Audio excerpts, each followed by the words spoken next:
The Panasonic Lumix S5 is an affordable, full-frame camera that honestly has way more horsepower than a camera at this price point really should. So, with all the horsepower and the hype behind this camera, does it live up to the hype, or is it another camera that's just destined to be in the shadow of Sony and Canon? And make sure to watch this video all the way through because I had a lot to say about this camera and I covered a ton of material.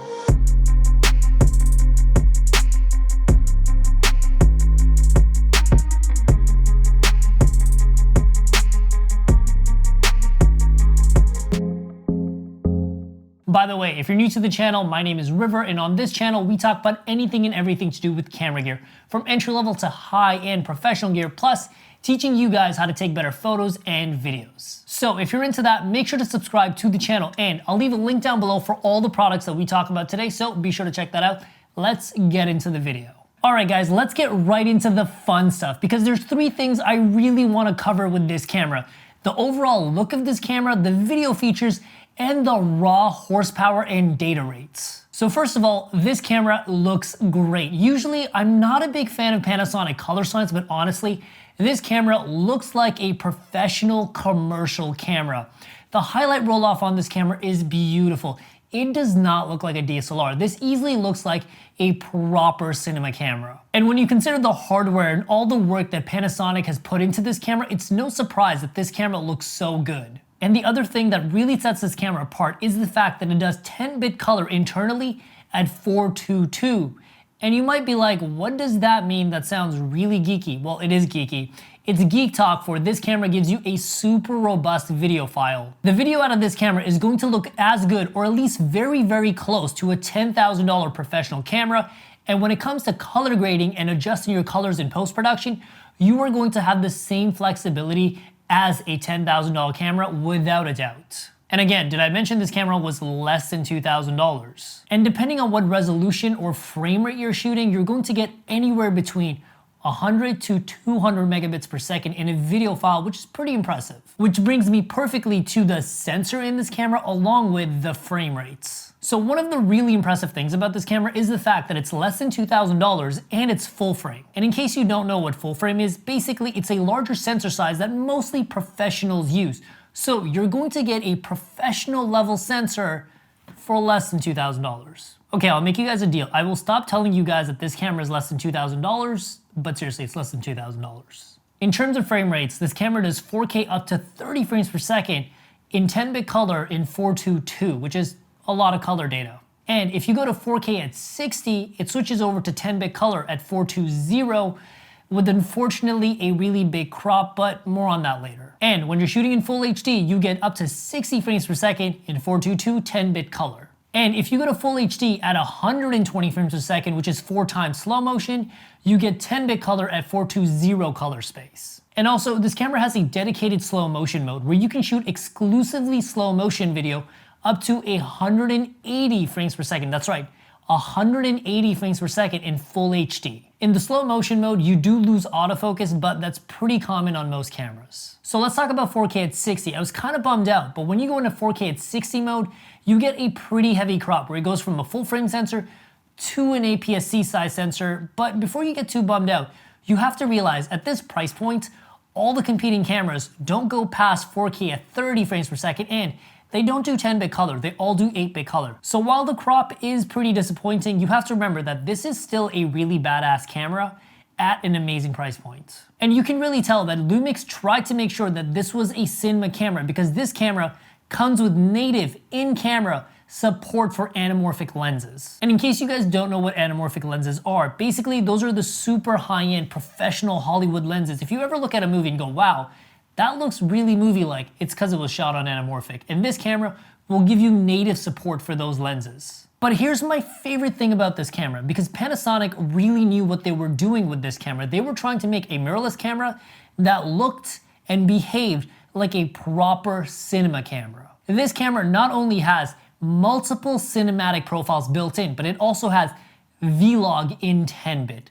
It looks absolutely gorgeous. And if that wasn't enough, this camera can also shoot RAW. That's right, 12-bit RAW to an external recorder at 5.9K. Being able to get almost 6K raw at 12-bit out of any camera is impressive, especially one at this price point. You're going to be able to get the same flexibility as something like a Canon C500 or a Canon C200 or maybe a Blackmagic G2. However, 12-bit RAW may not be right for everybody because once you spend money on an external recorder and the media, you're going to spend almost just a little over $1,000.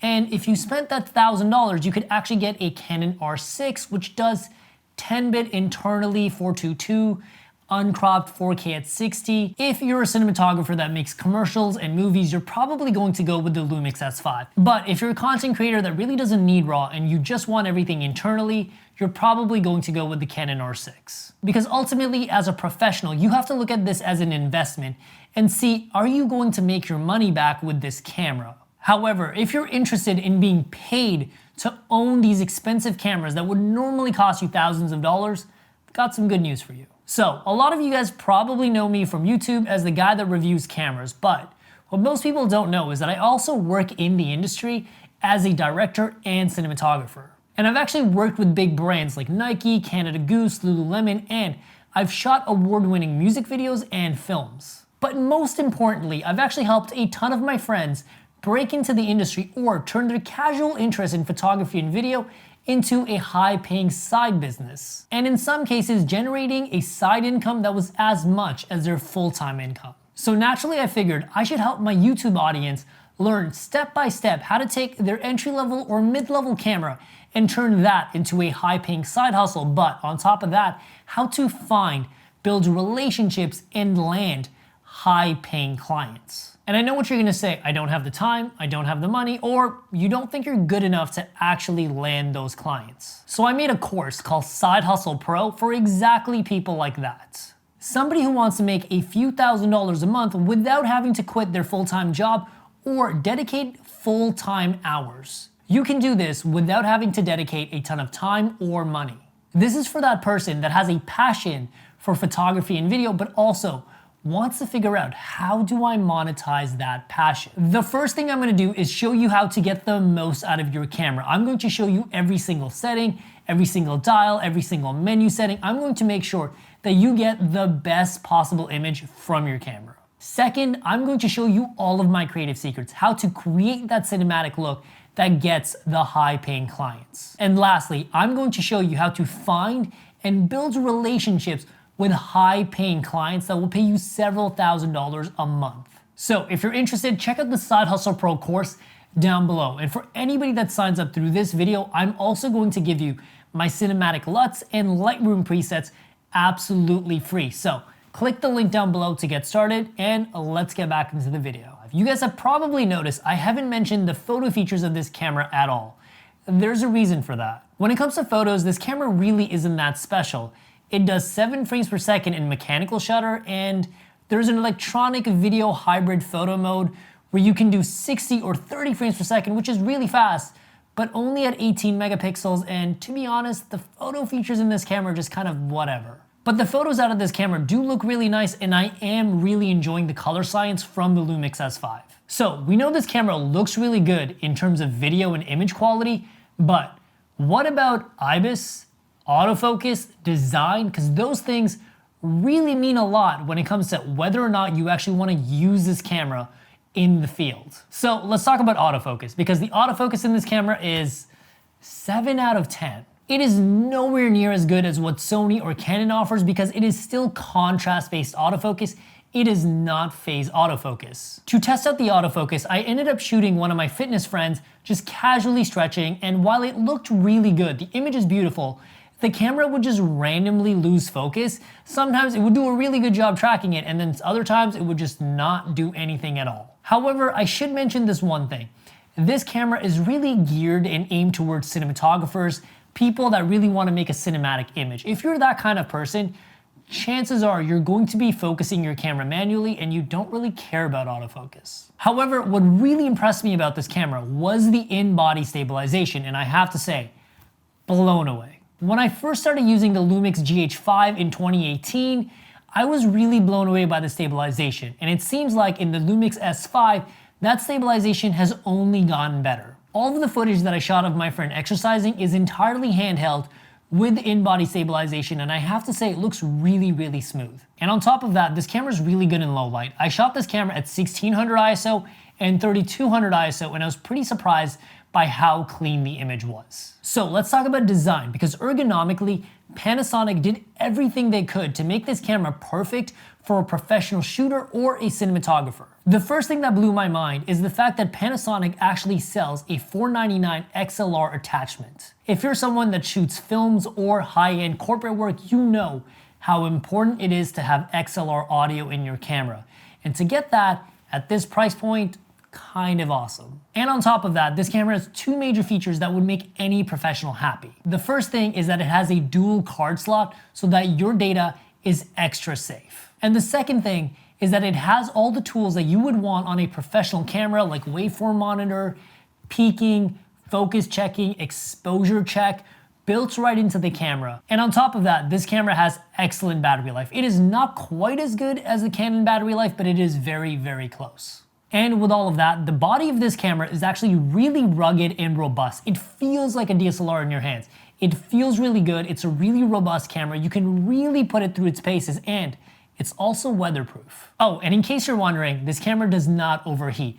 All of the Canon cameras like the R6, R5 overheat, the Sony cameras overheat. This camera does not overheat. And in terms of the ease of use, the ergonomics, the button layout, the menus, everything is really easy to use with this camera. I really felt like I could just pick it up and run with it. There was almost no learning curve. So, who is this camera really for? This camera is definitely not for content creators, vloggers, or anyone that does run and gun stuff. You guys need your autofocus to be rock solid. However, if you're a young cinematographer that wants to make movies, commercials, somebody that really, really, really wants to create a beautiful image and wants the horsepower in their camera to be able to craft that image, and you don't care about autofocus or built-in stabilization, you just want to create a beautiful image and you want to do it without having to spend a ton of money, this camera is honestly for you. With 10-bit color internally at 422 at 4K, you are going to get a gorgeous image. And if you're ever doing a really big project, this camera will also give you the option for RAW. And while you don't need to actually buy your external recorder, you could always rent an external recorder for that project. But this tiny little package is going to give a cinematographer everything that he could possibly want. This is without a doubt the best budget cinema camera on the market right now. By spending less money on your camera body, you have the option of having better lenses or even spending money on renting more expensive lenses and having this inexpensive body with a ton of horsepower. This camera is going to serve you really, really well. To be honest, this is my new favorite cinema camera. Well guys, that's pretty much it for my review on the Lumix S5. Let me know in the comments down below if you guys plan on picking one up. And if you want to turn your passion for photography and video into a high-paying side business, check out the link down below for the Side Hustle Pro course. I'll see you guys in the next video. Take care until then.